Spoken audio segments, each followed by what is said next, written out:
বাচ্চাটিকে তো এখন পর্যন্ত একবারও ক্যামেরায় দেখা যায় নাই, এই প্রথম সকালে বাচ্চাটিকে ক্যামেরায় দেখা গিয়েছে।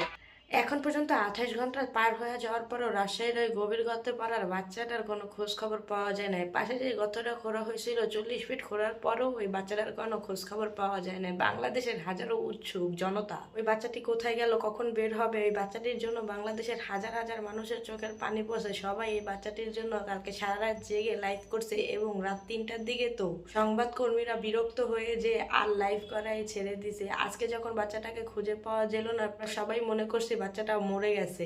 আসলে সত্যি কথা বলতে, যে বাচ্চাটার মাত্র 2 বছর বয়স, সে কি এতক্ষণ সত্যি সার্ভাইভ করতে পারবে একা?